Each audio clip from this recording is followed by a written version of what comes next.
Hello, my lovely listeners out there. This is ARK representing ARK 9. Dear all, आप लोगों को पता होगा इससे पहले वाले क्लास के अंदर हमने मेथड ऑफ बायबैक याद देखिए रेगुलेशन 4, इसके अलावा रेगुलेशन 7 एंड 8 एंड 9 सब डिस्कस किए थे। 4 रेगुलेशन डिस्कस किए थे।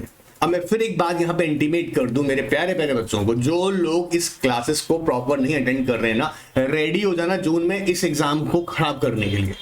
क्यों कह रहा हूं ऐसा? क्योंकि एक बात बताओ, कुछ स्टूडेंट्स तो मैं ऑफकोर्स उनको बिल्कुल कह रहा हूं वो बहुत सिंसियरली अटेंड कर रहे हैं, टेस्ट भी अटेम्प्ट कर रहे हैं, बट कुछ को मैं ऑब्जर्व कर रहा हूं उनसे क्वेश्चंस पूछ रहे हैं ना ये वाले, तो उनको पता ही नहीं है। भाई क्लासेस चल रही है, लगातार क्लासेस को अटेंड करो। अरे इंपॉर्टेंट है ये क्लासेस, इंपॉर्टेंट है, छोड़ोगे तो बाद में दिक्कत आएगा, तो पढ़ो ना इसको, क्लियर करो। ऑलराइट, चलिए। अच्छा, दूसरी इंपॉर्टेंट बात मैं आपको बता दूं, क्योंकि हम लोग बायबैक के अंदर जब बात कर रहे हैं तो मैंने इस वाला पहला वाला क्लास के अंदर आपको एक क्वेश्चन बता दूं जो इंपॉर्टेंट है। देखिए, मेथड ऑफ बायबैक में डिस्कस किया, क्या 3 तरह का मेथड था वो डिस्कस कर लिया, रिपीट नहीं करूंगा यहाँ पे वापस। इसके बाद हमने ऑफर प्रोसीजर डिस्कस किया था, रेगुलेशन 9। अगर नोट नहीं किया है जिन जिन मेरे प्यारे प्यारे बच्चों ने, तो नोट कर लो, रेगुलेशन 9 इंपॉर्टेंट है। ऑफर प्रोसीजर, जब हम टेंडर ऑफर के थ्रू याद रखिएगा बायबैक करेंगे सिक्योरिटीज को, ठीक है। अब हम लोग आगे डिस्कस करने वाले हैं इसके अंदर एस्क्रो अकाउंट का कॉन्सेप्ट। मैं आपको क्लियर करूं बेटा, एक बात इंपॉर्टेंट है, सुनना, बहुत ध्यान सुनना।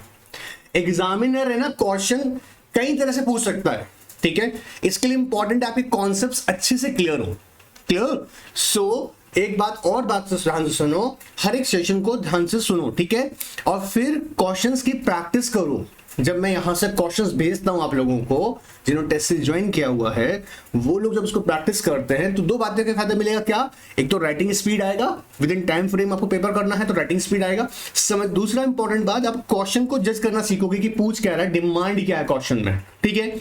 आइए अब इसी कॉन्सेप्ट को हम समझते हैं आगे। एस्क्रो अकाउंट, अब ध्यान समझना, आप अपना बायबैक का प्रोसीजर लेके आ रहे हैं, पता लगा जेब में पैसा नहीं है। अभी आपको याद होगा सुप्रीम कोर्ट ने 2023 के अंदर एक लेटेस्ट जजमेंट दिया था, क्या कि एक कंपनी का केस था, ठीक है, वो मैंने उसका ऑलरेडी व्यू डाला हुआ है आप लोगों की नॉलेज के लिए, कि भाई बायबैक अगर कर रहे हो और आपके पास सफिशिएंट फंड ही नहीं है तो बायबैक आप नहीं कर सकते हो। ये हम अच्छे से जानते हैं कि आपने नॉन कंप्लायंस किए हुए हैं। तो क्या करना होता है, ऑफर ओपन होने से पहले, पॉइंट को ध्यान से सुनना, ऑफर ओपन होने से पहले कंपनी को ना एस्क्रो अकाउंट ओपन करना पड़ता है। एस्क्रो अकाउंट क्या है? बेसिकली उसमें काम क्या होने वाला है कि हम जो भी कंसिडरेशन पे करने वाले हैं, जो भी कंसिडरेशन पे करने वाले हैं, चाहे वो बोर्ड अप्रूवल के थ्रू हमने डिसाइड किया हो कि हम कितना बायबैक करेंगे, या स्पेशल रेजोल्यूशन कैसे पास किया होगा, by postal ballot. One more time, by postal ballot हमने अगर स्पेशल इलेक्शन पास करके जो भी बायबैक का अमाउंट, जिसे हम बोल रहे हैं कंसिडरेशन, ऑलराइट, तो उस अमाउंट का कुछ परसेंटेज हमको पहले ही बायबैक ऑफर ओपन होने से पहले, ये पॉइंट्स बहुत ध्यान सुनना, बायबैक ऑफर ओपन होने से पहले, सर मतलब बायबैक ऑफर ओपन करोगे ना तुम उससे पहले काम कर लेना, क्या? एस्क्रो अकाउंट ओपन करना, और उस अकाउंट के अंदर कुछ सर्टेन सम ऑफ मनी की फॉर्म में, या गारंटी, बैंक गारंटी की फॉर्म में, या इसके अलावा इस जो ही स्पेसिफाइड सिक्योरिटीज हैं, अभी बताता हूं, ठीक है, इनकी फॉर्म में उस एस्क्रो अकाउंट में अमाउंट या इन सिक्योरिटीज को या बैंक गारंटीज को डिपॉजिट कर देना। बात पकड़ में आ रहा है? क्योंकि अगर समझो इंपॉर्टेंट क्या है, कई बार कंपनी बता ऐसा क्यों करता है, ध्यान सुनना।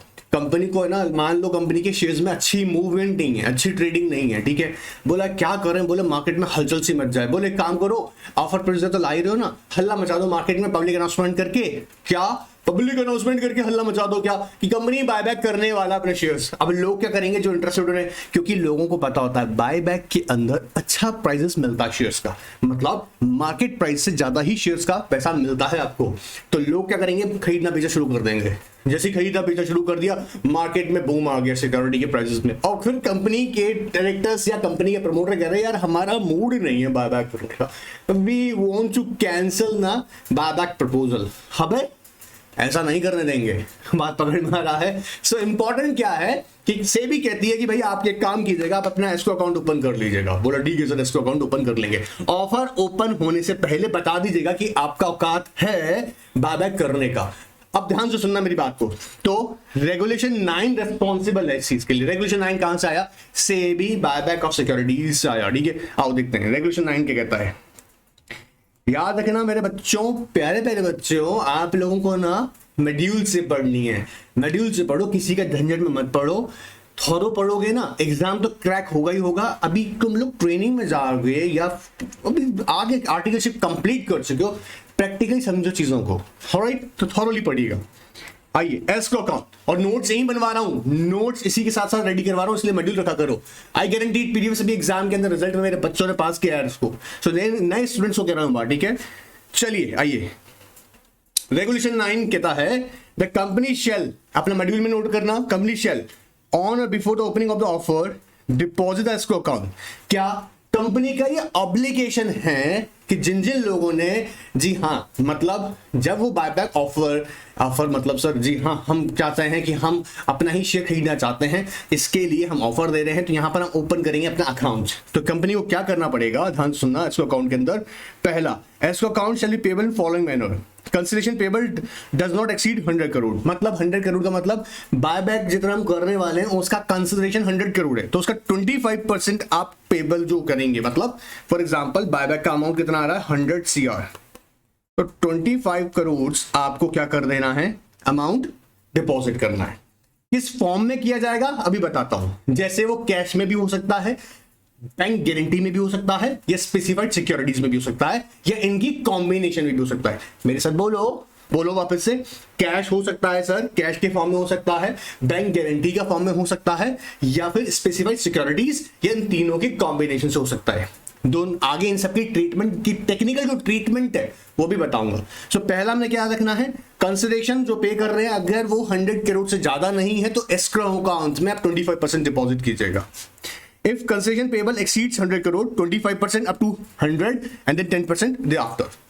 For example, अगर मान लीजिएगा 100 करोड़ तक का है, हम बात करते हैं 100 करोड़, अब अज्यूम कीजिएगा 200 करोड़ का हम लोग बायबैक कर रहे हैं, ठीक है। तो 100 करोड़ का हमने 25% ले लिया, and the rest of the 100 का हम कितना लेंगे, 10%, मतलब 10, तो 35 करोड़ आपको डिपॉजिट करना पड़ेगा। तो 100 करोड़ से ज्यादा है, so up to 100 crore 25%, and you know above the 100 crore 10%। याद रहेगा। चलिए, अब ये पहली बात तो हमने सीख ली कि एस्क्रो अकाउंट में कितना अमाउंट हमको डिपॉजिट करना पड़ेगा before opening of the open offer. जी हाँ, ऑफर ओपन होने से पहले ये काम हमको करना है, याद रखना। अब किस किस फॉर्म में हो सकता है, आओ देखो ध्यान से देखो। Escrow account consist of cash deposits, bank guarantee, deposit of acceptable securities और कॉम्बिनेशन। चिंता मत करो, याद कराऊंगा, बोलो मेरे साथ में। कैश के फॉर्म में हो सकता है सर ये, ऑलराइट। बैंक गारंटी का फॉर्म में हो सकता है, डिपॉजिट्स का फॉर्म में हो सकता है। डिपॉजिट्स किसका फॉर्म में होता है, डिपॉजिट मतलब deposit of acceptable securities. Securities का मतलब यहां पर जो भी स्पेसिफाइड सिक्योरिटीज रेफर की गई हैं, जैसे फॉर एग्जांपल सर कौन सी हो सकती हैं, कंपनी के इक्विटी शेयर्स भी हो सकते हैं, डिबेंचर्स भी हो सकते हैं, ठीक है, कंपनी ने जो खुद ने लिए होंगे, ठीक है, और एफडीज भी हो सकती हैं। डिपेंड्स ऑन क्या देखिएगा जो स्पेसिफिक सिक्योरिटीज का नेचर है। अब जब इस सिक्योरिटीज की बात हो रही होगी, मेरी बात ध्यान सुनना, वापस ध्यान सुनना, बड़ी इंपॉर्टेंट है। जब ये सिक्योरिटीज की बात हो रही होगी, कैश की बात हो रही होगी, बैंक गारंटी की बात हो रही होगी, तो इनके कुछ टेक्निकल प्रोविजंस हैं। जैसे अगर आपको कैश डिपॉजिट करना है तो शेड्यूल कमर्शियल बैंक के साथ ही करेंगे। मेरे साथ बोलो, कैश डिपॉजिट जो करेंगे शेड्यूल कमर्शियल बैंक को, क्योंकि उसे को ही रिकॉग्नाइज किया गया है। ऑलराइट सर, ये भी बात पकड़ में आ गया। दूसरा, बैंक गारंटी जो होगी वो मर्चेंट बैंकर के फेवर में की जाएगी, क्योंकि मर्चेंट बैंकर कंपनी के बिहाफ पर इस ऑब्लिगेशन को फुलफिल करेगा। बात पकड़ में आ रहा है। ये पूरा जो यहां पर बायबैक का जो प्रोसीजर है, इसकी रिस्पॉन्सिबिलिटी हमने किसको दी है भाई, संभालो, मर्चेंट बैंकर को। तो याद रखिएगा, बैंक गारंटी किसके फेवर में की जाएगी, मर्चेंट बैंकर का फेवर में, क्लियर एकदम। फिर आता है थर्ड हमारा deposit of acceptable securities. Acceptable securities margin की बेसिस पे रखी जाएंगी। देखो समझना, ये जो एप्रोप्रिएट मार्जिन वर्ड यूज कर रहा है, इसका मीनिंग क्या है। अब एक रियलिटी समझो, क्या जो सिक्योरिटीज होती हैं इनका रियलिटी में नेचर कैसा होता है, फ्लक्चुएटिंग, ठीक है। मतलब मार्केट में ट्रेड कैसा होता रहता है इनका, अप एंड डाउन, पैसा कभी इनका प्राइसेस बढ़ रहा है, कभी कम हो रहा है, कभी बढ़ रहा है, कभी कम हो रहा है। अब दिक्कत क्या आती है ऐसी सिक्योरिटीज के केसेस में, ध्यान सुनना। मान लीजिएगा आपने सिक्योरिटीज दी हैं, आपने एस्क्रो अकाउंट में सिक्योरिटीज डिपॉजिट की हैं, लेकिन सिक्योरिटी के प्राइसेस तो फ्लक्चुएट होते रहते हैं सर। बोला हाँ सर ये गड़बड़ है। ऐसे केसेस में जैसे अगर अज्यूम कीजिएगा 100 करोड़ रुपीस का आपका कंसोलेशन आपने पे करना है, ठीक है। इसके अगेंस्ट आपने जो भी सिक्योरिटीज डिपॉजिट करेंगे वो 125% करोड़ हो सकती है, 110% करोड़ हो सकती है, मतलब 110% हो सकती है, या 125 हो सकती है। तो एक्स्ट्रा जो देख रहे हैं ना 100 से ज्यादा रखा जा रहा है वो मार्जिन, एक्स्ट्रा मार्जिन, क्योंकि अगर मार्केट में सिक्योरिटी की प्राइसेस गिर भी जाती हैं, कम भी हो जाती हैं, तो ऐसे केसेस के अंदर sufficient fund all time available होगा कहां पर, एस्क्रो अकाउंट। ऐसा क्यों करते हैं, क्योंकि अब मैंने बताया आपको नेचर क्या है सिक्योरिटी का, फ्लक्चुएटिंग, ये कभी कम ज्यादा का मामला रहता है। क्या हो रहा है, तो 3 तरीके से कर सकते हैं सर, ये भी याद हो गया। तो पहला क्या याद करा हमने, 100 करोड़ तक का कंसिडरेशन अगर पे करना है 25%, अगर बियॉन्ड 100 है सो अप टू 125%, और उससे ज्यादा होने पर उसका 10% कैलकुलेट करेंगे। क्लियर हो रहा है, इतना अमाउंट हम एस्क्रो अकाउंट में डालेंगे। किस किस फॉर्म में दे सकते हैं, कैश हो सकती है शेड्यूल्ड कमर्शियल बैंक के साथ में, bank guarantee in favour of merchant banker, specified securities आप डिपॉजिट कर सकते हैं विद द एप्रोप्रिएट मार्जिन, या इन तीनों की कॉम्बिनेशन। सर याद हो गया सर, वेरी गुड। अब आओ समझते हैं, एक्सप्लेनेशन देखते हैं, एक्सप्लेनेशन भी इंपॉर्टेंट है। कहता है cash component of escrow account may be maintain in interest bearing account. जी हाँ, जो आप कैश जो अभी शेड्यूल्ड कमर्शियल बैंक के साथ रख रहे हैं, बात पकड़ना मेरी बात को ध्यान से, एस्क्रो अकाउंट का मतलब ये नहीं कोई अलग से अकाउंट है, ये एस्क्रो अकाउंट के नाम से ओपन होता है बैंक में अकाउंट, याद रखना। अब ये जो अकाउंट आपने ओपन किया है इंपॉर्टेंट कैश के अंदर, इसको ना आप इंटरेस्ट बेयरिंग अकाउंट में भी रख सकते हैं। मतलब जैसे फॉर एग्जांपल 2 दिन 5 दिन 10 दिन का जो मैटर है, क्योंकि देखो ऑफर ओपन होगा, इट टेक्स टाइम, मतलब अराउंड 30 to 35 डेज का ये पीरियड चलता रहेगा। तो क्या ये मनी आइडल पड़ा रहेगा, बोला नहीं। इस अमाउंट को अगर वो कैश का फॉर्म में है तो आप इंटरेस्ट बेरिंग अकाउंट में रख सकते हैं, इस पे इंटरेस्ट भी आता रहेगा। क्लियर, आता रहेगा मतलब जो इंटरेस्ट पे किया जाएगा वो आपको मिलेगा। तो बैंक में जैसे आपने जो कैश फॉर्म के अंदर एस्क्रो अकाउंट ओपन किया, एस्क्रो अकाउंट ओपन करने के बाद में आपने क्या किया, इस पैसे को कहां रखा, एस्क्रो अकाउंट के अंदर बैंक के साथ में शेड्यूल्ड कमर्शियल बैंक, उसके ऊपर भी इंटरेस्ट मिलेगा आपको। सर क्लियर हो गया। Provided that merchant banker ensure that the funds are available at the time of the making the payment to shareholders। बोला लेकिन इंश्योर ये करना पड़ेगा, ऐसा नहीं है कि उठा के एफडी करा दिया पैसे का, इंटरेस्ट बेयरिंग था सर, अरे ऐसा नहीं है, समझे ना। इंश्योर का मतलब है कि आप जैसे, आप एक बात बताओ, सेविंग अकाउंट्स में डिपॉजिट करते हो ना जब पैसा, तो आपको जब जरूरत है आप उससे विड्रॉ कर लेते हो।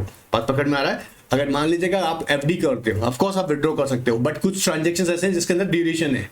बात पकड़ में आया, ड्यूरेशन का मतलब फॉर एग्जांपल से आपको 3 महीने से पहले विड्रॉ नहीं करेंगे तो इंटरेस्ट रेट कम हो जाएगा या कम कर दिया जाएगा, या कुछ चार्जेस लगाए जाएंगे। ऐसे केसेस में आपको ऐसा कोई अकाउंट में नहीं रखना है। और ये मर्चेंट बैंक का ड्यूटी है कि वो इंश्योर करे कि ये पैसा आपको मिलेगा कब, जब आपको शेयरहोल्डर्स को पेमेंट करनी है बायबैक के लिए। ऑलराइट, चलिए अब कुछ अदर प्रोविजंस इसके रिलेटेड है। सर हमको याद हो गया तो अच्छी बात है, किसी को डाउट रह जाता है तो NRK9 का व्हाट्सएप पे पूछते हो, जहां पे वहां पूछो, ठीक है। चलिए अब देखो, where the escrow account consist of deposit with scheduled bank. बोला अगर आपने किया हुआ है, क्या सिर्फ कैश किया हुआ है, तो क्या करेंगे, देखो, company shall while opening the account empower the merchant banker to instruct the bank to make payment for the amount lying to the credit of escrow account as provided in the regulation. क्या होगा, जैसे मैंने भी कहा, हम merchant banker को, company merchant banker को authorise करेगी भैया कि तू बैंक को इंस्ट्रक्शन देगा कि पेमेंट करने के लिए। बेसिकली यहां पर क्या होता है, एस्क्रो अकाउंट से ही पैसा ट्रांसफर किया जाता है आगे स्पेशल अकाउंट में। ध्यान से सुनो ना मेरी बात को, ये जो एस्क्रो अकाउंट हमने यहां पे ओपन कर रहे हैं, समझो एस्क्रो अकाउंट जो ओपन कर रहे हैं, यही अकाउंट का पैसा फिर आगे जाएगा कहां पर, स्पेशल अकाउंट। ये स्पेशल अकाउंट जो होगा आपको बैंकर टू इशू के साथ ओपन करना होता है, जो basically banker to issue registered होता है विद सेबी। मेरी बात ध्यान से सुनते जाइएगा। एस्क्रो अकाउंट पे जो पैसा आपने रखा हुआ है, ये ऑफर ओपन होने से पहले, बायबैक करने से पहले, ओपन करने से पहले, वापस बोल रहा हूं, बायबैक का ऑफर ओपन होने से पहले आपको क्या करना पड़ेगा, एस्को अकाउंट में मेंटेन करना है। उसके बाद जब ये कंप्लीट हो जाएगा उसके बाद इसी अकाउंट को एस्को अकाउंट का पैसा ट्रांसफर कर दीजिएगा कहाँ, स्पेशल अकाउंट में। स्पेशल अकाउंट के अंदर याद रखिएगा हम बोलेंगे banker to issue. Banker to issue कौन है, जैसे कई सारी हैं आज के डेट में यार, ICICI है, ठीक है, एक्सिस है, SDFC है, तो number of banks, private sector के बहुत सारे बैंक्स हैं। सो जो सेबी के साथ रजिस्टर्ड है, हाँ वहां पर एक स्पेशल अकाउंट अपना ओपन करेंगे, ठीक है सर। तो मर्चेंट बैंकर को है ना, आपको देखो मर्चेंट बैंकर को आपको ऑथराइज करना पड़ेगा क्या, कि जो एस्को अकाउंट आपने ओपन किया हुआ है इन कैश फॉर्म, वो इंस्ट्रक्शन दे किसको, बैंक को instruction they on the behalf of the company, bank को इंस्ट्रक्शन दे भैया पेमेंट को ट्रांसफर कर दो, जो आपके डिपॉजिट किया हुआ है ना उसको ट्रांसफर कर दो कहां पर, स्पेशल अकाउंट में। ऑलराइट सर, नेक्स्ट देखते हैं ट्रीटमेंट किसका करना है, where the escrow account consist of bank guarantee. आप सिर्फ बैंक गारंटी, तो बैंक गारंटी किस फेवर में जाएगा, बोलो यार, bank guarantee in favour of merchant banker, in favour of merchant banker, in favour of merchant banker, info merchant banker, valid until the 30 days expire after the expire of the buyback period. Bank guarantee का मतलब, अरे यार इसका class पूरा दिया हुआ है यार, अगर ये मत पूछना, अगर फिर भी लगता है किसी को ना डाउट है कि सर मुझे पता नहीं था, तो N9 के व्हाट्सएप पर रिक्वेस्ट भेज दो, उसका लिंक प्रोवाइड कर देंगे। बैंक गारंटी CFL में डिस्कस किया हुआ, अच्छे से डिटेल में डिस्कस किया है, आप समझो। इन favour of the merchant banker आप कहता है valid until 30 days after the expiry of buyback period. मतलब सर बायबैक, देखो पहली बात, बैंक गारंटी किसका फेवर में होगा, मर्चेंट बैंकर का। जब भी एग्जीक्यूट करना होगा, ऑफकोर्स मर्चेंट बैंकर संभाल रहा है तो वही करेगा। अब ये बैंक गारंटी कब तक रहेगी, बायबैक पीरियड एक्सपायर होने के बाद भी 30 days तक।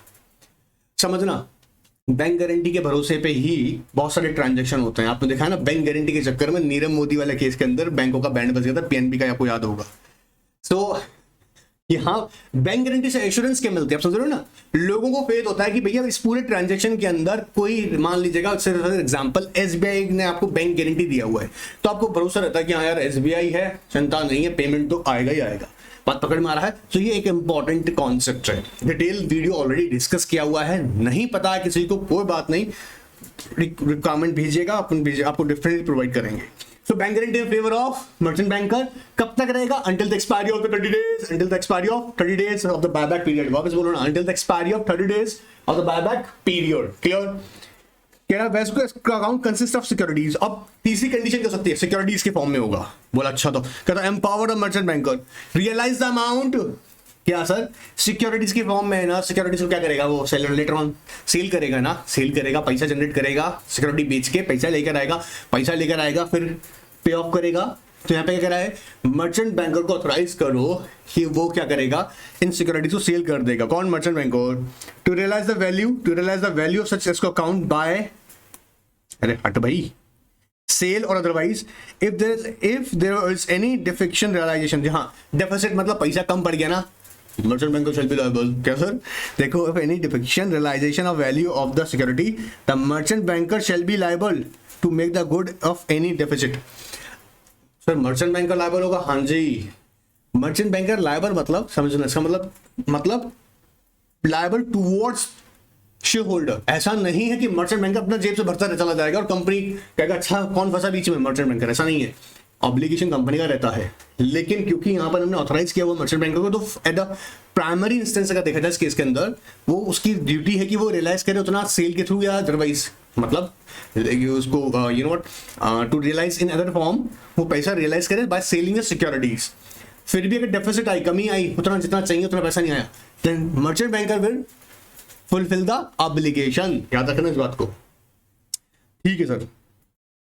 अब अगर कॉम्बिनेशन देखते हैं, देखो, in case escrow account consist of bank guarantee और अप्रूव सिक्योरिटीज, मतलब दो बातें आ गया, बैंक गारंटी भी हो सकता है या फिर अप्रूव सिक्योरिटी हो सकता है। This shall not be return bye the merchant banker till the completion of all obligation under the, of course. अब बैंक गारंटी आपका फेवर में किया हुआ या फिर आपने बनाया हुआ क्या, सिक्योरिटीज के थ्रू, मर्चेंट बैंकर इसको वापस नहीं करेगा जब तक कि वो ऑब्लिगेशन पूरे नहीं कर देगा, ये उसके लिए मैंडेटरी ड्यूटी हो गई, ठीक है। एंड आगे देखते हैं, escrow consist of bank guarantee और deposit of the approved securities also required to deposit with cash. ये इंपॉर्टेंट पॉइंट है, विद इन कैश। अगर आपने सिर्फ सूखा बैंक गारंटी लेके आ गए हैं, सारा का सारा काम उधारी पे चला हुआ है, ऐसा नहीं करना है, समझना मेरी बात को। आपने बैंक गारंटी, ठीक है, और साथ में क्या कर रखा है आपने, मतलब साथ में अलग है, आपकी डिपॉजिट क्या हुआ अप्रूव्ड सिक्योरिटीज को, बोलो अप्रूव्ड सिक्योरिटीज भी डिपॉजिट की हुई हैं, अप्रूव्ड सिक्योरिटीज डिपॉजिट की हुई हैं सर, जस्ट अ मोमेंट।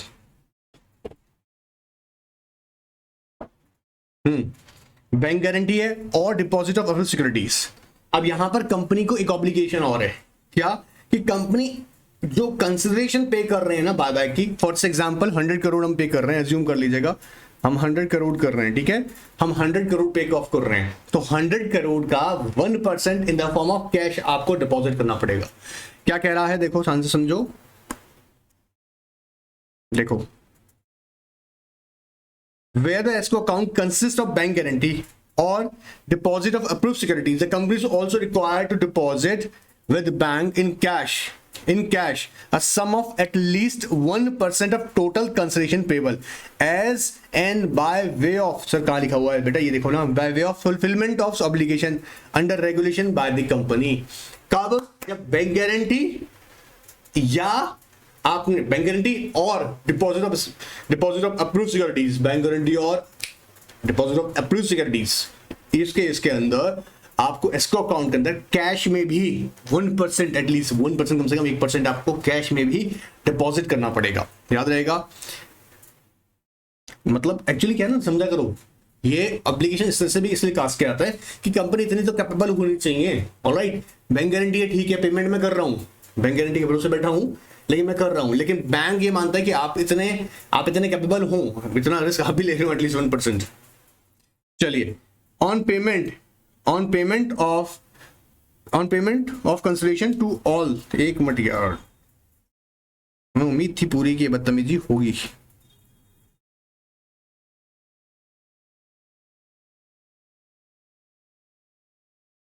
चलिए देखते हैं, आगे देखते हैं, देखिए आइएगा, आगे देखते हैं यहां पर, on payment of consideration to all security holder, I am talking about this point, ठीक है, आओ देखो ध्यान से देखते हैं, वाला पॉइंट भी इंपॉर्टेंट है। So on the payment of consideration to all security holder who have accepted the offer after completion of all the securities, completion of all formalities of the buyback, the amount guarantee and security in escrow account if any shall be released, of course should be released to the company। अभी आप की बात है तो जो भी account आपने bank guarantee का फॉर्म में किया हुआ है, या सिक्योरिटीज है या कैश है, ठीक है, आपके पास में बाद में बच भी गया, जो बच गया ऑफ कोर्स किसको दे दिया जाएगा यार, वो कंपनी को जाएगा।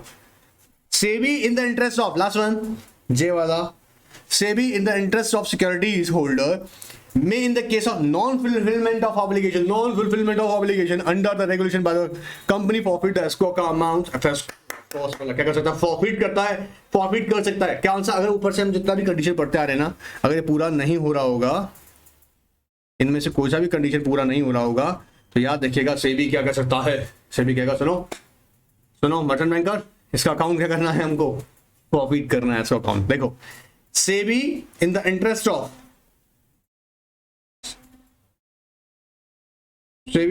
चलिए आगे देखते हैं, ठीक है, आई होप यहां तक कोई डाउट नहीं होगा। और जैसे मैंने बताया कि सेबी फॉरफिट कर देगा जी अगर आपने नॉन कंप्लायंसेस किए एस्क्रो अकाउंट की रिक्वायरमेंट्स साथ में। आई होप यहां तक डाउट नहीं होगा कोई भी आपको।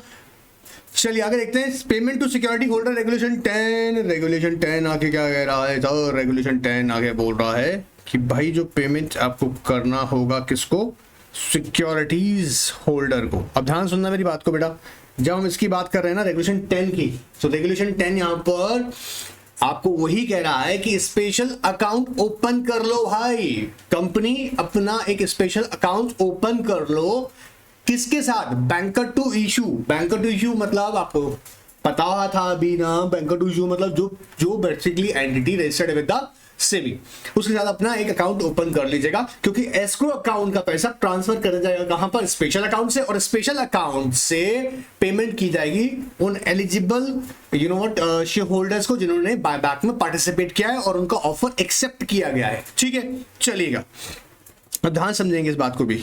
आइए, रेगुलेशन 10 कहता है, रेगुलेशन 10 लिस्ट देता है, company shall immediately after the date of closure of the offer open a special account with SEBI registered, देखो ना, banker to an issue and deposit therein a sum as would together with the 90% of amount lying in escrow account. कितना यहाँ note कर लो, कितना percentage? 90% amount. कौन सा amount है? जो आपके एस्क्रो अकाउंट में था ना, वो अमाउंट अब ट्रांसफर किया जाए कहां पर? स्पेशल अकाउंट में. In escrow account, make up the entire sum due and payable as consideration for the buyback, and for this purpose may transfer the funds from the escrow account. तो sir कैसे याद रखना है? Simple बात है. इस यहाँ क्या करना है कि आपको कंपनी को एक स्पेशल अकाउंट ओपन करना है, याद रखिएगा, ठीक है. जैसे आपका क्लोजर हो गया, क्या ऑफर, आपने बायबैक ऑफर क्लोज कर दिया, स्पेशल अकाउंट के अंदर पैसा ट्रांसफर करेगा कहां से?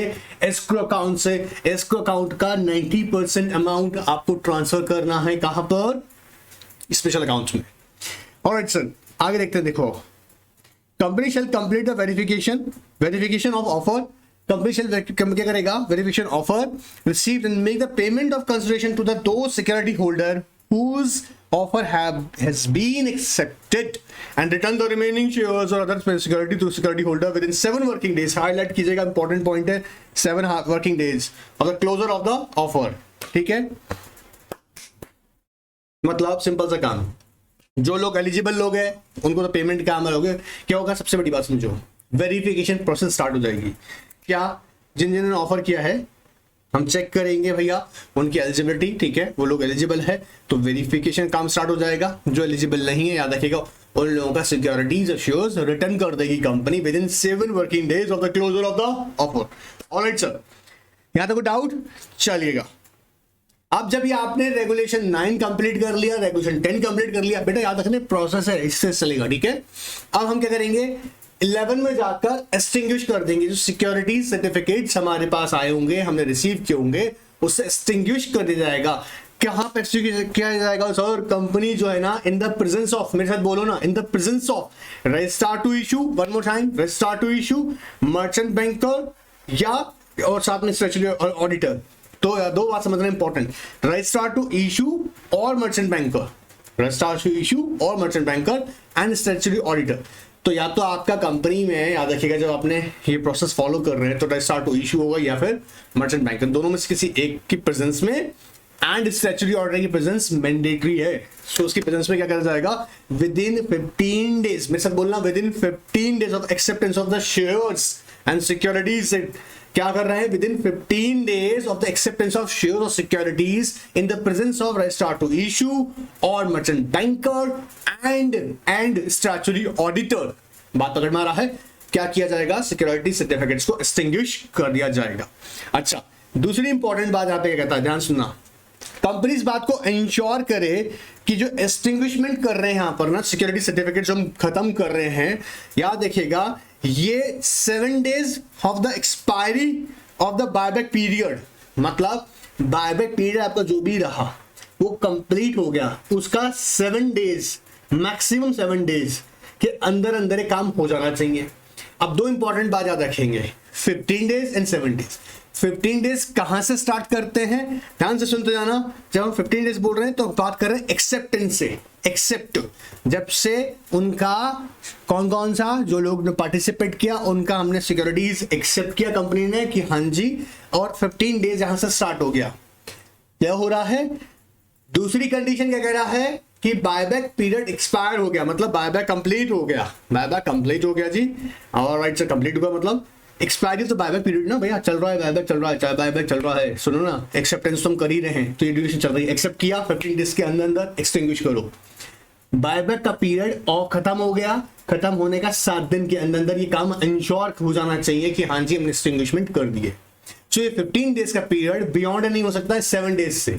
अगर हम सिंपल वर्ड में बोले ना, हम आपको एक सिंपल वर्ड समझाऊं सीधा, जैसे ही एक्सपायर होगा ना बायबैक पीरियड, क्या जी अब वो कंपनी कुछ बायबैक नहीं कर रहा है, हो गया जी, हो गया, कंप्लीट हो गया, ऑलराइट, इसका 7 डेज के अंदर अंदर ये इंश्योर करना पड़ेगा कंपनी को कि हाँ सिक्योरिटी सर्टिफिकेट्स हमने एक्सटिंग्विश कर दिए हैं in the presence of registrar to issue और merchant banker and statutory auditor. Alright sir, अब यही है ना कॉन्वर्स जो मैं आपको बता रहा हूं, ये आगे बताया गया है, तो इसको यहाँ पे ध्यान से हम देख लेते हैं फटाफट से. आओ इस वाले पार्ट को भी हम समझते हैं. Company shall furnish certificate to board. अब बोर्ड को बताना पड़ेगा ना, बोर्ड कौन सा? बोर्ड ऑफ डायरेक्टर नहीं, सेबी को कंपनी इंटीमेट कर देगा कि भैया हम एक कंप्लायंसेस कर रहे हैं, क्या कंप्लायंसेस कर रहे हैं कि जो रिक्वायरमेंट यहां पर रेगुलेशन 11 में बताई गई है वो हमने फुलफिल कर दी है। तो देखो ध्यान से देखो, स्टार्ट से, the company shall furnish a certificate to board certifying compliance as specified above and duly certified and verified by registrar and where there is no registrar by the merchant banker। अभी बताया था दोनों में से कोई भी एक। and two directors one of whom must be a MD and the statutory order of the company। बोलो बोलो, बात पकड़ में आया नहीं आया? क्लियर एकदम? बोलो क्लियर हो रहा है? कोई डाउट इसमें?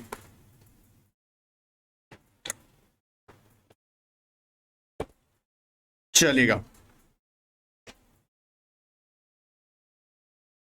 तो कंपनी को क्या करना है, ये सर्टिफिकेट सबमिट करना पड़ेगा विद द सेबी। क्या सर्टिफिकेट कि हाँ जी जो हमारे रेगुलेशन 11 की रिक्वायरमेंट है extinguishment of share securities, alright, वो हमने पूरी कर दी है। कौन कौन? रजिस्ट्रार टू इश्यूज बात को इंश्योर करेगा, या फिर मर्चेंट बैंकर, या टू डायरेक्टर, ऑफ कोर्स दो डायरेक्टर होगा कंपनी का, one of whom MD and the structural alter. ठीक है सर, ये भी कर देंगे। चलिए अब देखो यहाँ पे एक बात देखने वाली इंपॉर्टेंट है, इस पे फोकस करो। देखो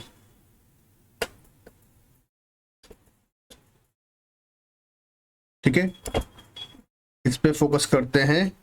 देखिए आइएगा, certificate shall be furnished to the board within 7 days of the extinguishment and destruction of the certificates. कितना दिन कह रहे हैं? 7 days ऑफ द एक्सटिंग्विशमेंट। मतलब आपको जैसे समझो पीरियड मिला आपको, एक आपको बोला गया, ध्यान से सुनना, ठीक है, आपको बोला गया कि इस पीरियड के अंदर इसे कंप्लीट करना है। कितना? हम यहाँ पे ध्यान समझते हैं, आ जाओ मेरे बच्चे।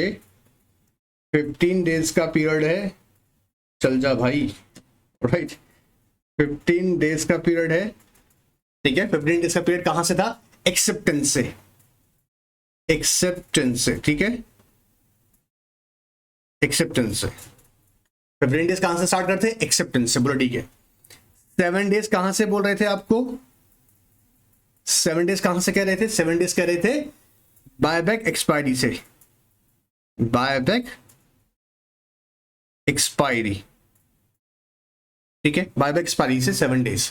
ये पीरियड जो 15 days है, नॉट एक्सीड 7 days, मतलब इससे ज्यादा नहीं हो सकता है, उसी के अंदर अंदर कर लेना है। अगर मैंने अभी सिंपल वर्ड में बोला बायबैक एक्सपायरी होने के 7 दिन के अंदर एक्चुअली करना ही करना है ये, ठीक है, ठीक है sir.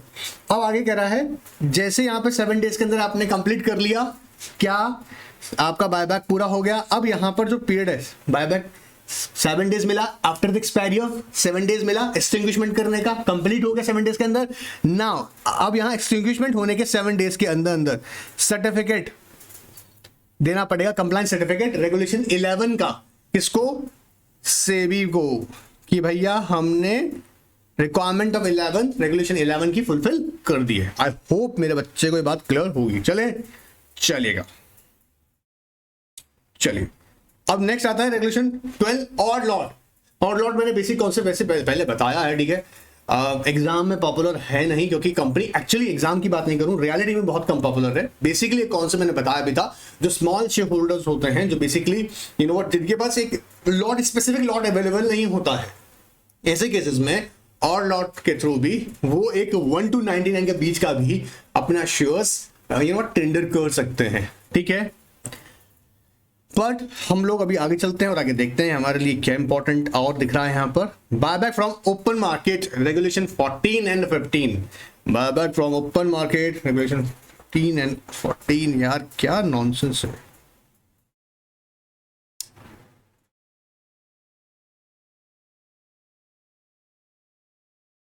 Regulation 14 and 15 open market से करने वाले हैं। इंपॉर्टेंट है, अभी नोट कर लीजिएगा, इंपॉर्टेंट है, बता दूं पहले आपको इंपॉर्टेंट है, ठीक है। एग्जाम के पर्सपेक्टिव से जबरदस्त क्वेश्चन बनता है इसके अंदर। चलिए ओपन मार्केट से देखते हैं, इंपॉर्टेंट है यार, बता दें पहले ना। Buyback from open market regulation 14 and 15। बार बार कोशिश कर रहे हैं यार, डिवाइस पता नहीं क्या दिक्कत कर रहा है।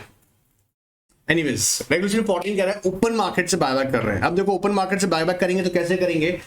Through stock exchange and book mechanism, book building mechanism. क्या कह रहा है सर? मतलब समझो मेरी बात को, बायबैक अगर कंपनी ओपन मार्केट से कर रहा है तो किसी को स्पेसिफिकली ऑफर नहीं दे रहा अपना शेयर होल्डर लोगों को, वो क्या कह रहा है कि भाई जो जो हमारा कंपनी का शेयर होल्ड करके बैठा हुआ है भाई, हम कंपनी जो है अपना बायबैक कर रहे हैं अपनी सिक्योरिटीज को, ठीक है, आप लोग पार्टिसिपेट कर सकते हो। तो यहां ध्यान से इंपॉर्टेंट करने वाली बात जो दो खास मैं बता दूं बातें हैं। पहली बात, प्रमोटर और person in control of the company will not participate in open market buyback. मतलब सर प्रमोटर और पर्सन कंट्रोल इसमें पार्टिसिपेट नहीं कर सकता। दूसरी इंपॉर्टेंट बात, यहां पर कोई भी ड्राफ्ट लेटर ऑफर या लेटर ऑफर कोई भी आपको सेबी से फाइल करने का कोई जरूरत नहीं है। इंपॉर्टेंट बातें हैं, याद रखना। फिर सुनना ध्यान से, जब हम ओपन मार्केट से करेंगे तो मैं बता रहा हूं इंटरेस्टिंग कुछ प्रोविजंस कि यहां पर इसका पीरियड भी लॉन्गर हो जाएगा। मतलब ये ऑफर ओपन रहेगा 6 मंथ्स तक। सर सीधे सीधे बता दीजिए ना, ये कुछ वो खास पॉइंट्स बोल रहा हूं बीच में ताकि तुम इसे याद कर लो सुनकर ही, ठीक है, सुनकर ही, क्योंकि बहुत सारी एस्पेक्ट्स सिमिलर आने वाली हैं। जैसे रेगुलेशन 14 कहता है, आइए एक बार, The buyback of shares or other special securities from the open market may be in the any of the following method. कहता है जी क्या? Through the stock exchange and book building process, the company shall ensure that, अब ये important line है, ध्यान से रखना, 50% of the amount earmarked for buyback as special the resolution board या special resolution हो is utilized for buying back the shares, and other specified securities. Interesting है। For example 100 crore के बायबैक की कंपनी बात कर रही है, हल्ला मचा रही है, 100 करोड़ का बायबैक करने वाले हैं, ठीक है। अब इसमें ध्यान रखना इंपॉर्टेंट क्या है, कम से कम 50% का था ना, 50% मतलब 50 करोड़ का तो बायबैक करना ही है जी।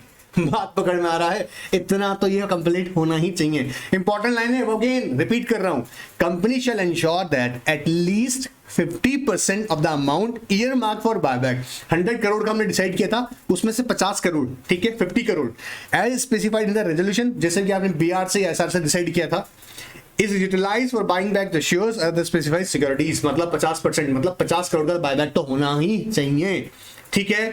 अब ये बात पकड़ में आया, मैंडेटरी कंडीशन है। दूसरी इंपॉर्टेंट बात समझ में आया, अब ध्यान से सुनते जाओ। रेगुलेशन 16 to 18 कहता है, देखो, buyback through stock exchange mechanism, important है यार, मार्क कर लो भाई, एग्जाम में कोई भरोसा नहीं है, यहां पर ये वाला भी क्वेश्चन पुटअप कर ले आपसे। सब सारे पूछ सकते हैं कि बेटा पूछे, मैं बता रहा हूं तुमको, तुम ऐसे पढ़ो कि सब कुछ ही अपन को पढ़ना है, सब कुछ मुझे सीखना है, ठीक है। चलिए आइए 16 और 18 क्या कहता है, देखो आओ, बायबैक, एक एक पॉइंट पे ध्यान देंगे, देखो हाईलाइट किया हुआ है उन पे ध्यान रखना, जो हाईलाइट किए हुए हैं उस पे ध्यान दीजिएगा। देखिए, buyback of securities should not be from the promoter और person in control of the company. Open market से करने जा रहे हैं, टेंडर में जाना है, टेंडर में बुला लो भाई, टेंडर ऑफर कर रहे हो तो ये लोग पार्टिसिपेट कर लेगा। लेकिन अगर ओपन मार्केट का अगर बायबैक कर रहा है कंपनी, तो फिर प्रमोटर और पर्सन कंट्रोल पार्टिसिपेट नहीं करेगा। क्लियर है, नहीं पार्टिसिपेट करेगा। दूसरी इंपॉर्टेंट बात, कंपनी ऑफ कोर्स यहां पर मर्चेंट बैंकर को अपॉइंट करेगा और एक पब्लिक अनाउंसमेंट करेगा, सेम वैसे जैसे हमने टेंडर ऑफर में किया था। सो अपॉइंट, सेकंड पॉइंट पे ध्यान दो, देखो सेकंड पे आ जाओ, appoint a merchant banker and make a public announcement as referred in regulation 7 pertaining to tender offer. वही सेम बात हमने जो बताया था, 2 days 5 days वाला कॉन्सेप्ट है। Public announce shall be made within 2 working days from the date of passing of the BR या SR through postal ballot, of course, ठीक है, in the as relevant and shall be contain a disclosure specified under schedule 4। Sir तीसरा काम क्या करना है, public announcement हमको कितने दिन में देनी है, 2 working days। कब से, बीआर पास करने से, ये एसआर पास करके किया आपने अगर बायबैक, ठीक है, बीआर पास करके किया या फिर एसआर पास करके किया, उसके 2 working days के अंदर पब्लिक अनाउंसमेंट जाएगा और इसमें जो डिस्क्लोजर्स होंगे एज पर शेड्यूल 4, ठीक है। तो पहला इंपॉर्टेंट बात, बायबैक प्रमोटर या फिर हम लोग पर्सन कंट्रोल वालों से नहीं करेंगे इन ओपन मार्केट बायबैक में। ओपन मार्केट बायबैक में टेंडर में आ सकता है लोग, ओपन मार्केट में नहीं आएगा। दूसरा काम इंपॉर्टेंट क्या है, अपॉइंट मर्चेंट बैंकर अपॉइंट कीजिएगा और एक पब्लिक अनाउंसमेंट कीजिएगा विद इन 2 working days। तो ये 2 working days कहां से काउंट करने हैं, बीआर पास किया, आज कंपनी ने बीआर किया, नेक्स्ट कल का दिन और परसों का दिन, इन 2 दिन के अंदर, मतलब tomorrow and day after tomorrow, अगर आज किया है पास, आपको क्या कर देना है, पब्लिक अनाउंसमेंट, और उसमें डिस्क्लोजर जाएगा एज पर द शेड्यूल 4, ठीक है सर, ये भी याद हुआ। साइमल्टेनियसली कंपनी क्या करेगा, इसकी इंटीमेशन तो देनी है भाई, simultaneously with the issue of the public announcement, company shall file a copy of the public announcement with the board along with the schedule, of course fees जरूर लेनी जरूरी है भाई, मैंडेटरी है, ठीक है। तो क्या कह रहे हैं, आपने कर दिया, साथ के साथ पब्लिक अनाउंसमेंट तो कर दिया, इसी की कॉपी इमीडिएटली साथ में किसको देंगे, अब सेबी को, शेड्यूल 5 के अकॉर्डिंग फी पे की जाएगी। आगे देखते हैं, देखो आओ,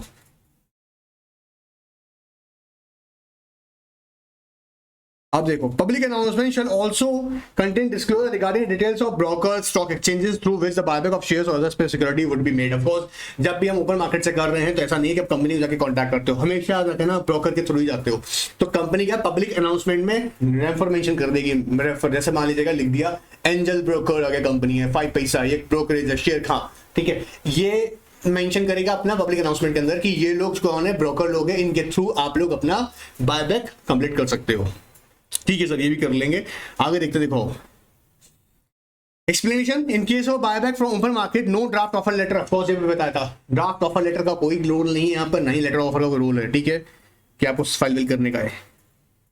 नाउ कंपनी शैल सबमिट, आगे next point, information regarding shares और special securities bought back to stock exchange on daily basis. जी हाँ, क्योंकि जितना बायबैक होता चला जाएगा ना डेली बेसिस पर, उसका इंटीमेशन आपको स्टॉक एक्सचेंज को देना होगा। स्टॉक एक्सचेंज उसी का अपडेट अपना वेबसाइट पे करता रहेगा, तुम जाकर चेक करना कभी एनएससी बीएससी पे, ये 2023 के अंदर तो जम के हो रहा है, ठीक है। सो जैसे एनएससी पर बीएससी पे आपके लिस्टेड हैं, तो वहीं पर आप इंटीमेशन दे रहे हैं, वही इंटीमेशन जाएगी किसकी, डेली बेसिस पे कितना बायबैक हो रहा है, उसी का इंटीमेशन जाएगा, उसी के बेसिस पर याद रखना एनएससी या बीएससी जो भी आपका स्टॉक एक्सचेंज होगा उसके ऊपर अपडेट करता रहेगा अपना ऑफिशियल वेबसाइट पे। So company shall submit information regarding shares और other specified securities brought back to the stock exchanges on daily basis in such form as may be specified by the board, and the stock exchange shall upload the same on its official websites immediately। Company भी अपना website पर भी कि आज कितना पूरे दिन में कितना बायबैक किया ना, उसका पूरा डिटेल अपना वेबसाइट पे भी अपलोड करेगा। लास्ट वाले में इंपॉर्टेंट है, लास्ट वाला पॉइंट इंपॉर्टेंट है, बायबैक ऑफर शैल ओपन, मतलब लास्ट वाला ये बोल रहा हूं, इसमें लास्ट, ठीक है, buyback offer shall open not later than 7 working days from the date of public announcement and shall close within 6 months from the date of the opening of the offer. मतलब BR pass कर रहा, उसके बाद आपने 2 working days के अंदर public announcement किया, public announcement करने का याद रखिए, बोल रहा कितना पब्लिक अनाउंसमेंट किया, अब पब्लिक अनाउंसमेंट के 7 डेज के अंदर बात पकड़ो ना, 7 डेज के अंदर आपको एक काम कर लेना है, क्या ओपन कर लेना है अपना बायबैक ऑफर, एंड ये ओपन रहेगा मैक्सिमम कितना 6 months तक, ठीक है। इसलिए डेली बेसिस पे जितना भी बायबैक है, अब 6 months तक का मतलब बायबैक का जो आपका प्रपोजल है मान लीजिए 100 करोड़ का है, वो आपका विद इन 10 days पूरा हो गया, तो इसका मतलब 6 महीने तो ओपन करके बैठे हुए हैं, ऐसा नहीं है, ठीक है। 6 months मैक्सिमम टाइम है ओपन रखने का। Alright sir, and buyback should be made only on stock exchanges having a nationwide trading terminal। India में बताओ दो खास कौन कौन से हैं, NSC and BSc having a nationwide trading terminal. तो बोला अगर स्टॉक एक्सचेंज के थ्रू करना है तो फिर ऐसे स्टॉक एक्सचेंज होंगे, अगर ओपन मार्केट के थ्रू करना चाहते हो बायबैक तो कौन से होंगे, जिनका नेशन वाइड ट्रेडिंग टर्मिनल हो। तो कौन है, जैसे मैंने बताया बीएससी एनएससी, नोट डाउन कीजिएगा बेटा। Alright, through only through the order matching mechanism except all और none order matching system. Sir ये क्या है, समझाते हैं, सुनना कहता है ऑर्डर मैचिंग। जैसे फॉर एग्जांपल कंपनी बायबैक कर रहा है जिसमें एक लॉट है, suppose 1 lot equal to 20 shares, ठीक है। अब अगर 20 शेयर्स, अब ध्यान सुनना, मैं अपने 20 shares at the rate of 500 rupees देना चाहता हूं, बात पकड़ में आ रहा है, eight the rate of 500 rupees देना चाहता हूं, तो ये क्या हुआ यहां पर, ऑर्डर मैच हो गया। कंपनी भी 20 का lot at the rate of 500 पर खरीदना चाहती है, ठीक है। वापस सुनना, मैं बेचना चाहता हूं एक लॉट 20 शेयर्स का एट द रेट ऑफ 500, ठीक है। कंपनी भी बायबैक कर रही है एक lot at the rate of 500। 1 lot is equal to, मान लीजिए एक लॉट के अंदर 20 शेयर्स है, तो 1 शेयर का प्राइस 500 है, बात पकड़ में आ रहा है। सेम ही मैं भी यही चाहता हूं, तो यहां पे ऑर्डर मैचिंग हो रही है, पकड़ में आ रहा है बात। ये मैं डायरेक्टली नहीं करूंगा, थ्रू द ब्रोकर करूंगा। अच्छा, दूसरी इंपॉर्टेंट बात, या तो अब मेरी समझना, मेरी इंपॉर्टेंट बात, मेरा लॉट, कंपनी ने बोला लॉट 20 का है, मैंने कहा जी 20 के मेरे पास शेयर्स हैं, कंपनी कह रहा है 500 देंगे भाई इसका, मैं कह रहा हूं ना जी 550 चाहिए। तो क्या हो रहा है, या तो कंडीशन पूरी हो रही हो जो कंपनी ऑफर कर रहा है, जितना सिक्योरिटी वो कह रहा है 20 मांग रहा है, 30 बोल रहा है लॉट के हिसाब से, और कितना प्राइस ऑफर कर रहा है वो सेम बात पूरी हो रही है, तो यहां पर क्या हो रहा है, एक्सेप्ट हो गया। और कंपनी कह रहा है 1 lot 20 eight the rate of 500, मैं कह रहा हूं 1 lot 20 but at the rate of 550, तो ये एक्सेप्ट नहीं हुआ, बात पकड़ में आ रहा है। तो यहां पर यही चलेगा कि यहां नेगोशिएशन स्टार्ट हो जाएगी, वो नहीं हो रहा है कॉन्सेप्ट, ठीक है। यहां ऑर्डर मैच हो जाएगा, बात खत्म। 10 शेयर्स का लॉट है, आप जो प्राइस डिमांड कर रहे हो उतना मिल रहा है, जाओ ऐश करो। पकड़ में आई? Identity of the company as a purchaser would appear on the electronic screen when order is placed. Of course, company का आइडेंटिटी एज अ परचेजर उस पे शो होता रहेगा वेबसाइट पे। कहां पर? जब आप ट्रेडिंग सॉरी अपना शेयर्स ऑफर करेंगे। ऑफ कोर्स परचेजर तो वही है यार। चलिए अब नेक्स्ट जो है ना, बायबैक ऑफ फिजिकल शेयर्स और अदर स्पेशल सिक्योरिटीज 19। ये बहुत पॉपुलर तो नहीं है बट काम हमारे लिए एग्जाम के पर्सपेक्टिव से हम इसको तैयार करेंगे, ठीक है।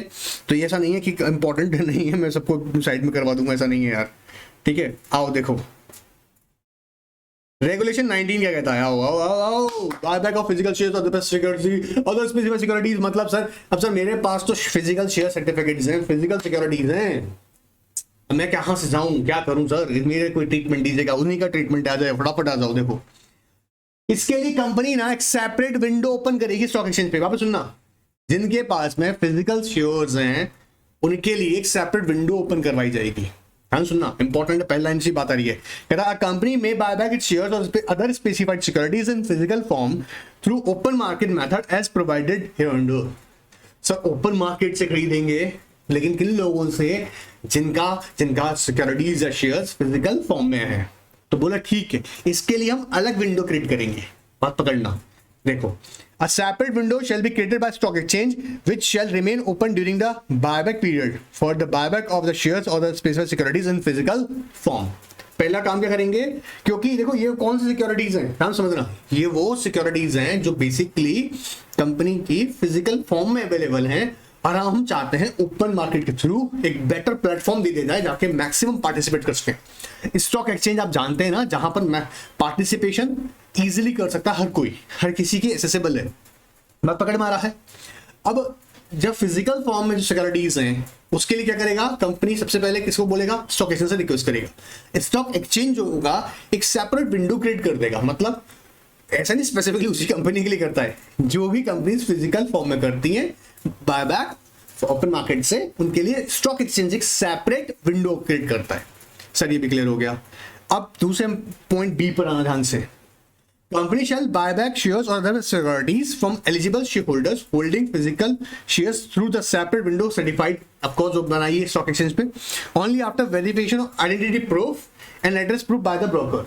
अब समझ रहे हो मेरी बात को ध्यान से, क्योंकि फिजिकल देखो समझो, स्टॉक एक्सचेंज पे जाके पार्टिसिपेट करना चाहते हो ना, स्टॉक एक्सचेंज में पार्टिसिपेट करना चाहते हो, थ्रू ब्रोकर का ही रूट है, डायरेक्टली आप नहीं कूद सकते हो, होता भी नहीं है। आई होप ये कॉन्सेप्ट आपने पहले एग्जीक्यूटिव में समझा होगा या एग्जीक्यूटिव पढ़ रहे हो तो उसमें देखा होगा। ऐसे केस में क्या होगा कि जब आपको पार्टिसिपेट करना है, you have to approach to first broker, है ना। अब ब्रोकर आपके बिहाफ पर क्या करेगा? स्टॉक एक्सचेंज को आपका जो सेपरेट विंडो क्रिएट किया स्टॉक एक्सचेंज पे, वहां पर आपका सिक्योरिटीज को ऑफर मतलब बायबैक के लिए प्लेस करेगा। अब जो इंटरेस्टिंग प्रोविजन यहाँ पे कहता है कि सबसे पहले क्या है, यहाँ वेरिफिकेशन प्रोसेस स्टार्ट होगा जिसमें आपकी आईडी प्रूफ और आपका एड्रेस प्रूफ मांगा जाएगा। ऐसा क्यों करते हैं? ऐसा बहुत केसेस में है, अभी भी चलता है, रियलिटी है कि कई सारे है ना फिर जिनकी सिक्योरिटीज फिजिकल फॉर्म में है ना, तो मतलब आपने सुना होगा कॉन्सेप्ट है ना पर्सोनेशन, कि पहले क्या होता था ना, कोई भी एप्लीकेशन लगाता था कंपनी एक्सेप्ट भी कर लेता था, और एक आदमी 10 लोगों के नाम से एप्लीकेशन लगा रहा है, उसका शेयर एक्सेप्ट भी मतलब उसका ऑफर एक्सेप्ट भी हो गया, उसको सिक्योरिटीज भी अलॉट हो गई। अब प्रॉब्लम यह है कि उसे फेक आईडीज के थ्रू ऐसा काम पहले तो कर लिया। अब अगर वो मान लो बायबैक में पार्टिसिपेट करने जा रहा है तो उसका सबसे बड़ा चैलेंज क्या हो गया? जो उसने फेक आईडीज से ले तो लिया बायबैक कर, सॉरी कंपनी सिक्योरिटीज तो ले लिया पहले फिजिकल फॉर्म के अंदर, इलेक्ट्रॉनिकली आज तो पॉसिबल नहीं है ये। अब वो बायबैक में पार्टिसिपेट करना चाहता है। अब डिफिकल्टी क्या गई कि पहले उसको आईडी प्रूफ देना पड़ जाएगा, एड्रेस प्रूफ देना पड़ जाएगा। तो जो एक राइट पर्सन है जिसने सही प्रोसेस फॉलो किया था पहले, उसको क्या करना है? सिंपली वेरिफिकेशन करवानी है, अपनी आईडी, पैन है, आधार है, ठीक है, ये आईडी प्रूफ उसको देने पड़ेंगे, प्लस अपना एड्रेस प्रूफ देना पड़ेगा। ये वेरिफिकेशन अगर पूरा हो गया तो वो पार्टिसिपेट कर लेगा, वो एलिजिबल हो गया। पॉइंट बी क्लियर है? The price at which shares or other specified securities are bought back shall be the volume weighted average price। अभी volume weighted average price है ना, अपने आप में एक ब्रॉड टॉपिक है, मैं तुम्हें बता दूं अभी इसके ऊपर मैं एक सेपरेट क्लास देने वाला हूं न्यूमेरिकल के पर्पज से, ठीक है, जो क्लियर हम लोग डिटेल में समझेंगे कि वॉल्यूम वेटेड एवरेज प्राइस जो निकाला जाएगा वो कैसे निकाला जाएगा। ठीक है, मैं अगर इस शॉर्ट में बता दूंगा ये गलती हो जाएगी, इसमें समझने में नहीं आएगा, फिर भी एक एग्जांपल दे रहा हूं। यह वर्ड हो रहा है वॉल्यूम वेटेड। बात समझना, जैसे जब हम पहले प्राइस निकालते हैं तो जैसे एक एग्जांपल समझते हैं कि मान लीजिएगा सिक्योरिटीज की आज की प्राइस में सबसे हाई प्राइस क्या था, लो प्राइस क्या था, और ऐसा क्लोजिंग प्राइस क्या था। बात समझ में आ रहा है? आज मान लीजिए पूरे दिन में ट्रेड हुआ, आज का हाईएस्ट प्राइस, लोवेस्ट प्राइस और इसका क्लोज प्राइस क्या था, इन तीनों को सम करके डिवाइड करेंगे 3 से, तो हमें एक एवरेज प्राइस आ गई हमारे पास में। ठीक है, अब ये एवरेज प्राइस को आज के वॉल्यूम से मल्टीप्लाई करेंगे। वॉल्यूम का मतलब होता है नंबर ऑफ सिक्योरिटीज, कितना ट्रेड हुआ। जैसे बड़ी बड़ी कंपनी केसेस में एक दिन के अंदर 40 से 50 लाख, 70 लाख, 80 लाख इतना सिक्योरिटीज का ट्रेड होता है एक दिन के अंदर। तो ये ट्रेड हुआ, समझ रहे, ये ट्रेड जो हुआ, ये ट्रेड वॉल्यूम क्रिएट हो गया। अब जो प्राइस आया है उसे हम मल्टीप्लाई कर देंगे बाय द वॉल्यूम। सो इतना ऐसे मत समझाइए, ठीक है, तो चिंता मत करो, ये मैंने किसी के टाइम में समझाया भी था, इसके ऊपर मैं सेपरेट क्लास अलग से बताऊंगा। ठीक है, तो यहां जब हम फिजिकल में कर रहे हैं, क्योंकि हमें यहां इनका प्राइस निकालना होगा बायबैक के लिए, कि बायबैक के लिए इनकी प्राइस क्या होगी। ठीक है, वो हम देख रहे हैं यहां पर। तो कह रहा है volume weighted average price of the shares और the space securities bought back other than in physical form. अब क्योंकि इंपॉर्टेंट क्या समझना, कहता है प्राइस एट विच शेयर्स और other specified securities are bought back shall be the volume weighted average price of the shares और other specified securities. फिर यहाँ पे कॉमा लगा दिया इसने, बोला क्या, other than in physical form during the calendar week in which shares और other securities were received by the broker. तो कब देखेंगे, समझना, जब यहां पर ब्रोकर इन सिक्योरिटीज को एक्सेप्ट कर रहा होगा, किससे, शेयर होल्डर्स से जो पार्टिसिपेट कर रहे हैं। ऐसे केस के अंदर हम लोग क्या ऑब्जर्व करेंगे, ध्यान सुनना, वॉल्यूम वेटेड एवरेज प्राइस उस कैलेंडर वीक के अंदर कितना रहा, वो बायबैक का प्राइस निकलेगा। बताऊंगा डिटेल में और समझाऊंगा इसको। Provided that the price of shares of other specified securities tendered during the first calendar week of the buyback shall be the volume weighted average market price of the share of the special securities of the company during the preceding calendar week। जो पिछला रहा होगा उससे, जैसे इस week में किया है आपने, उससे पहले वाला जो कैलेंडर वीक रहा होगा उसका जो वॉल्यूम वेटेड एवरेज प्राइस लिया है वो यहाँ पे प्राइस का माना जाएगा, जिसपे हम लोग बायबैक करेंगे।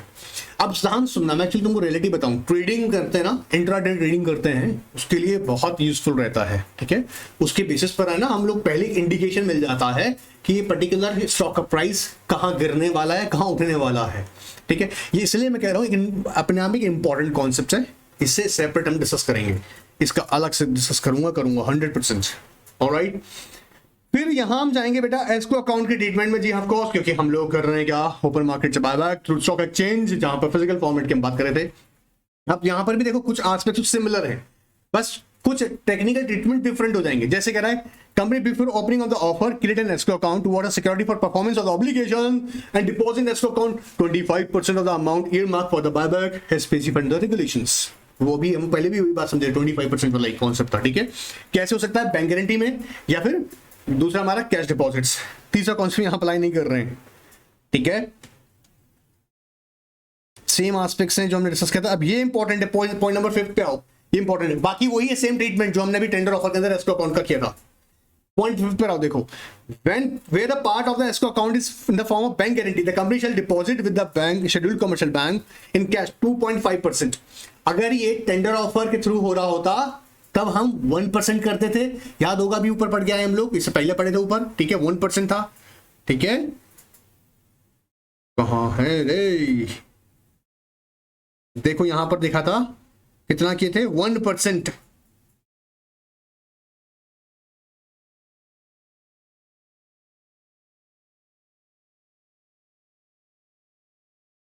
देखो क्लॉज एच के अंदर कितना, 1%। लेकिन अगर जे हम लोग फिजिकल फॉर्म में, ओपन मार्केट से फिजिकल फॉर्म में सिक्योरिटीज अगर ले रहे हैं, उस केस में कितना कर रहे हैं, 2.5%। तब जब आपने बैंक गारंटी रखे हुए हैं ना, तब की बात कर रहे हैं। देखो अगर बैंक गारंटी है तो 2.5% कैश आपको रखना पड़ेगा, जी डिपॉजिट करना पड़ेगा। ठीक है, An escrow account may be released for making the payment to shareholders subject to the at least 22.5% of the amount earmarked for buyback special resolution remaining in the, of course यार सीधी सी बात है, escrow account में देखो payment कर भी रहे हो उसके बावजूद भी आपका 2.5% पैसा हमेशा आपका रखा रहे कहां पर, escrow account के अंदर याद रहेगा all time after even after making the payments। चलिए और भैया कहता है जी ये अगर बैंक गारंटी लिया है, अभी हमने सीखा था बैंक गारंटी से कंपनी कब रिलीज होगी, जब तक बायबैक का ऑब्लिगेशन फुलफिल नहीं कर लेती है। और अगर बेटा गड़बड़ कर दिया ना, गड़बड़ कर दिया मतलब तो फिर सेबी कह रहा है इस प्रोविजन को फॉलो नहीं किया ना तो तुम्हारा फॉरफिट कर देंगे तुम्हारा इसका अकाउंट का अमाउंट। अब ध्यान से सुनना, पॉइंट 8 जो है सबसे इंपॉर्टेंट मैं यहाँ कह रहा हूँ, इंटरेस्टिंग भी है और इंपॉर्टेंट भी है, इंटरेस्टिंग भी है और इंपॉर्टेंट भी है। पॉइंट 8 इंपॉर्टेंट है, मार्क कर लीजिएगा, ठीक है।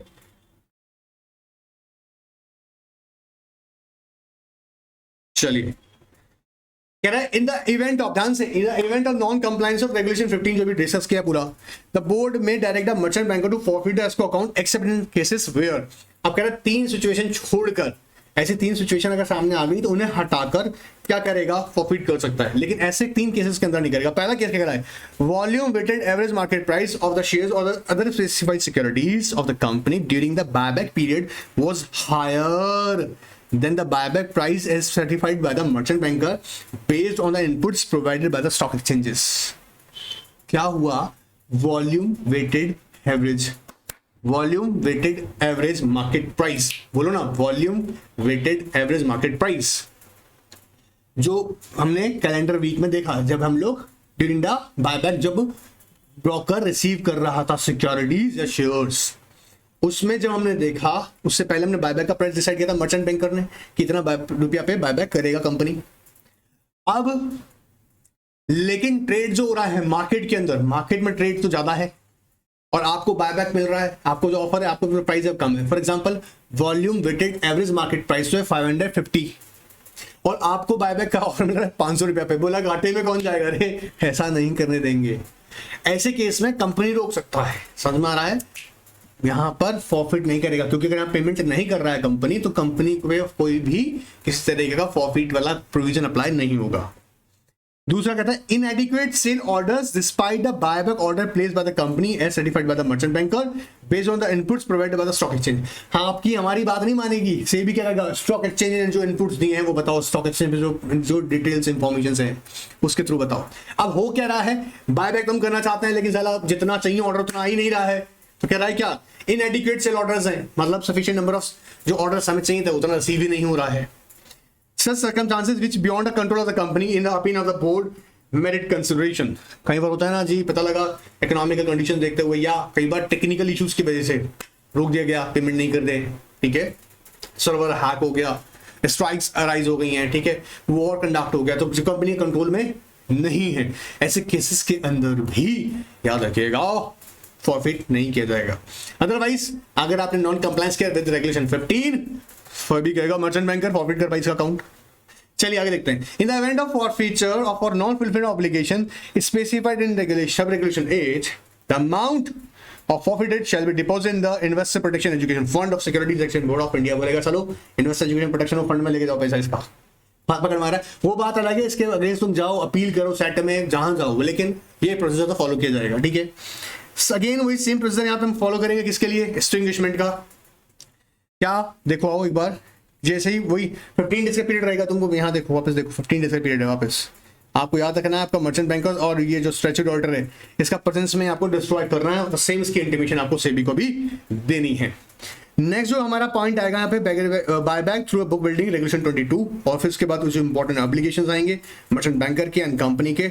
एग्जाम में क्वेश्चन आ जाता है, कहीं पर ऑब्लिगेशन पे भी आ जाता है, ठीक है, तो वो भी हम हमारा नेक्स्ट पार्ट में करेंगे, वो लास्ट पार्ट होगा। और ये पूरा चैप्टर एक बार हमारा अलग अलग 30-40 मिनट्स के ड्यूरेशन में हमने जो कंप्लीट किया है, याद रखिएगा वो इम्पॉर्टेंट है, सच हमें अच्छे से याद रखना ही है।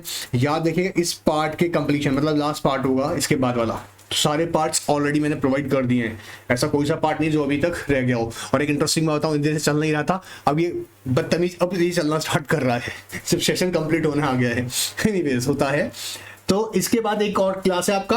हर एक क्लास मैंने बता दूं आपको 30 से 40 मिनट से ज़्यादा का नहीं बनाया हुआ है, क्योंकि मुझे पता है मॉड्यूल 2 की प्रिपरेशन में कई बच्चे तीनों ही सब्जेक्ट्स रोजाना पढ़ते हैं, एक दिन के अंदर तीनों सब्जेक्ट्स पढ़ते हैं, सबको पता है, ठीक है। क्योंकि बेचारे को SSCM DD भी पढ़ना है, ठीक है, किसी को RCD भी साथ में पढ़ना है, किसी को कॉर्पोरेट स्ट्रक्चरिंग में पढ़ना है। तो 3 सब्जेक्ट्स इनमें चल रहा है, तीनों का अलग अलग टेस्ट चल रहा है, मॉड्यूल 1 का भी टेस्ट हो रहा है, मॉड्यूल 3 का भी टेस्ट हो रहा है। इसलिए हर एक लेक्चर को 30-40 मिनट से बनाता हूं। इंपॉर्टेंट और बता दूं क्या चीज है, जो बच्चा लगातार 30-40 मिनट्स का रेगुलर लेक्चर ले रहा है और साथ साथ अपनी टेस्ट सीरीज भी ज्वाइन करता जा रहा है, आई एश्योर यू तुम्हारा सिलेबस 2 से 3 बार कंप्लीट होगा विद टेस्ट सीरीज, और बहुत जबरदस्त कमांड आएगा। अभी रिसेंट में रिजल्ट में बार बार कह रहा हूं, बच्चों ने इस बात को प्रूव किया है। सो लापरवाही मत करना। इसके बाद का लास्ट सेशन और है, वो जरूर देखना है। और एक अलग से जो क्लास बनाया जाएगा वॉल्यूम, जी हाँ, volume weighted average market price के ऊपर, वो भी मिस मत करना। Goodbye, take care.